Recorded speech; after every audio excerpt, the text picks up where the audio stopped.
Before y'all say anything, I know what y'all gonna say. It wasn't the best competition, and that's fine. But at the end of the day, the goal for Arch Manning is just to improve each week and just to get better. Obviously, he struggled in week one, had a tough time against Ohio State.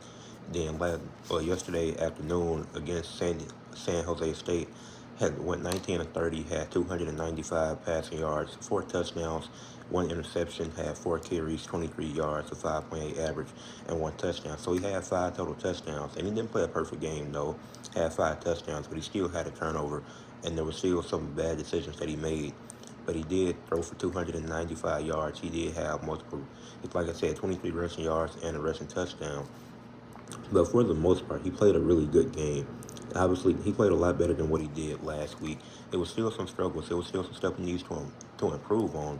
He's still not the best decision maker. That's one thing that, like the interception he threw was terrible. If that was against a better team, then they likely capitalized off that. But with how terrible San Jose State has looked in the first 2 weeks, it's like, and they ended up winning this game 38-7. So San Jose did get a touchdown somehow, despite their terrible starting quarterback and their terrible kicker, who needs to find a new job.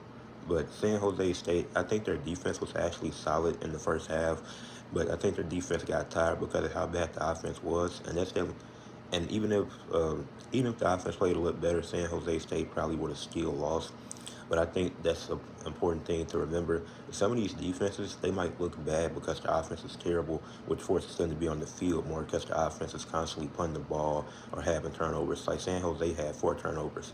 So while Texas did a great job playing defense in that game, it was some just terrible decisions from San Jose State. But you do got to give credit to Texas for improving the one-on-one.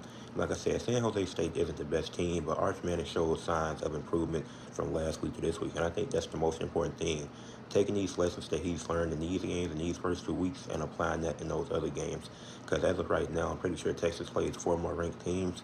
So on their even next week, no matter who they play, Arch has to play just as well as he did here, or show signs that he's improved on.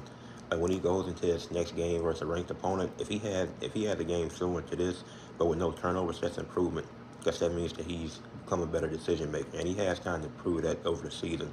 So I'm not going to overreact and act like this is the greatest game of all time, but he did have a really good game, and I was impressed by what I saw. He made better decisions than what he did last week. Obviously, there's still stuff he can improve on, but this is a good learning experience for Arch Manning to just take these lessons that he's learned and apply that in other games in the upcoming weeks, but especially the other ranked games that they play throughout the season. I think Arch Manning will be fine.